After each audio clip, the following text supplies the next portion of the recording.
22 अप्रैल 2025। बसरान valley, Pahalgam के पास, Kashmir, India. 3 आतंकवादियों ने 26 टूरिस्ट की गोली मारकर हत्या कर दी। भारतीय सरजमीं में पिछले 25 साल में यह पांचवा आतंकवादी हमला था।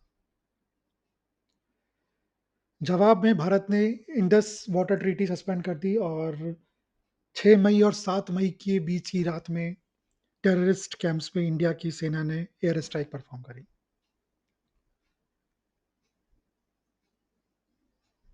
इस वीडियो में मैं इंडिया और पाकिस्तान के जितने भी कन्फ्लिक्ट्स अभी तक हुए हैं पिछले 30 सालों में, उनका भारतीय शेयर बाजार पे क्या असर पड़ा है, वो आपके सामने पेश करूंगा।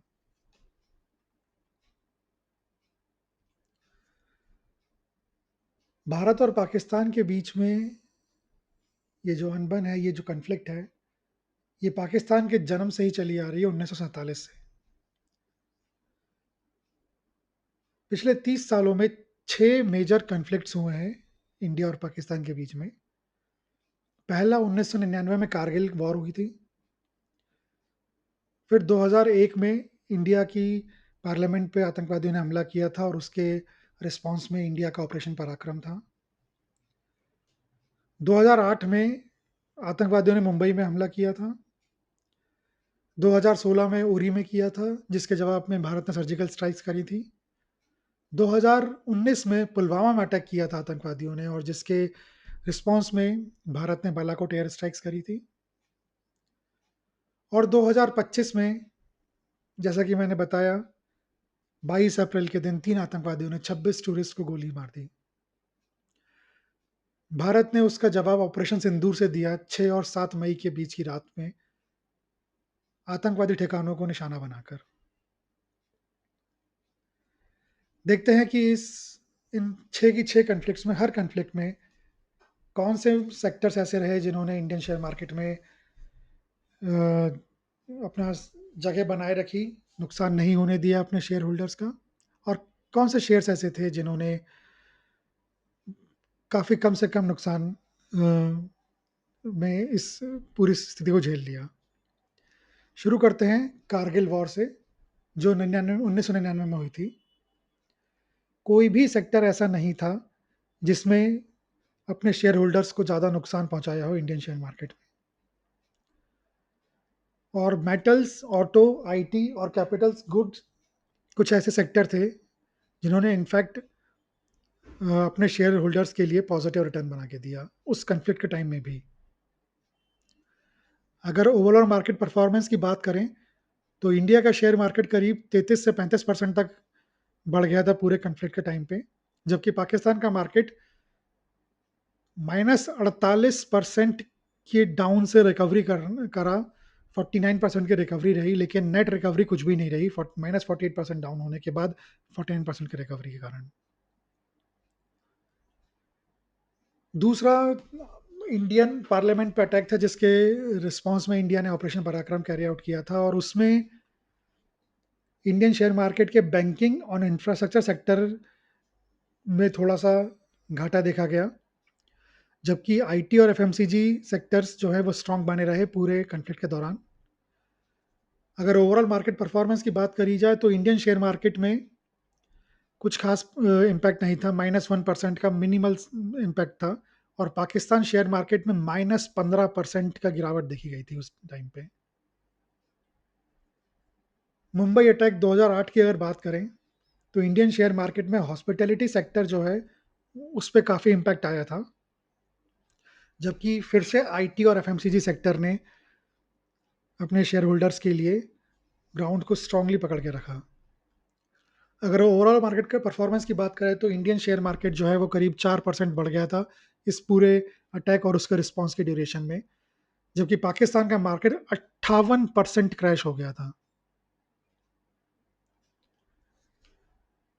अगर उरी अटैक और सर्जिकल स्ट्राइक्स के ड्यूरेशन की बात करें तो भारतीय शेयर बाजार के real estate, power, health care, metals और बैंकिंग, इन सेक्टर्स में थोड़ी गिरावट देखी गई, जबकि IT, FMCG, energy, oil and gas sectors ने मजबूती से अपने शेयर होल्डर का साथ दिया।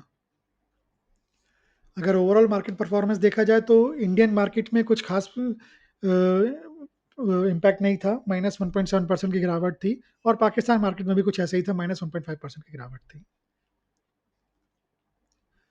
पुलवामा अटैक और बालाकोट एयर स्ट्राइक्स के समय की बात करें तो इंडियन शेयर मार्केट में बैंकिंग, पावर, पीएसयू, रियल्टी और आईटी सेक्टर जो थे, इनमें नुकसान देखा गया, जबकि एफएमसीजी और फार्मा में कोई भी नुकसान नहीं देखा गया या फायदा देखा गया। ओवरऑल मार्केट परफॉर्मेंस की बात करें तो इंडियन मार्केट में कोई भी इम्पैक्ट नहीं था, -0.2% का केवल नेगेटिव इम्पैक्ट था और पाकिस्तान मार्केट में थोड़ा सा इम्पैक्ट था और -2% डाउन रहा था वो इस पूरी ड्यूरेशन के टाइम पे। और फाइनली अगर पहलगाम अटैक की और ऑपरेशन सिंदूर की बात करी जाए तो रियल्टी और टूरिज्म में थोड़ा सा गिरावट देखी गई, जबकि बैंकिंग और फाइनेंशियल सर्विसेज में अप ट्रेंड देखा गया। ओवरऑल मार्केट परफॉर्मेंस की बात करें तो इंडियन मार्केट में नेग्लिजिबल सा इम्पैक्ट था, -0.2% का, और पाकिस्तान मार्केट जो था वो करीब 2% से डाउन था। तो कंक्लूड करें अगर इसको तो पहली चीज, अगर कुछ डिप आता भी है तो शॉर्ट टर्म डिप होगा, क्योंकि एफआईआईज हो सकता है अपना पैसा थोड़ी बहुत समय के लिए मार्केट से बाहर निकालें और किसी और सेफ मार्केट में लगाने की कोशिश करें, लेकिन वो एक शॉर्ट टर्म डिप होगा अगर वो डिप होता भी है तो। रियल एस्टेट, बैंकिंग, इंफ्रास्ट्रक्चर और पावर सेक्टर ऐसे हैं जो जनरली इस समय थोड़ा सा नेगेटिव परफॉर्म करते हैं, जबकि एफएमसीजी, फार्मा, डिफेंस और आईटी सेक्टर ऐसे हैं जो थोड़ा बेहतर परफॉर्म करते हैं ऐसे समय में। लॉन्ग टर्म पे देखा जाए तो कोई भी इम्पैक्ट नहीं होता है इंडियन शेयर मार्केट पे। ये अपन ने पिछले 30 साल के इंडिया पाकिस्तान कन्फ्लिक्ट के टाइम पे जो रिस्पॉन्स रहा मार्केट का उसको देख के समझ में आया कि कोई भी इम्पैक्ट, लॉन्ग टर्म इम्पैक्ट नहीं होता इंडियन शेयर मार्केट पे। तो आखिर में to sum it all up, कोई भी चिंता की बात नहीं है। अगर आप इंडियन स्टॉक मार्केट में इन्वेस्टेड हैं तो आपका पैसा सेफ है, चिंता की कोई बात नहीं है। मेरी तरफ से इस वीडियो में इतना ही। वीडियो देखने के लिए धन्यवाद। Good bye.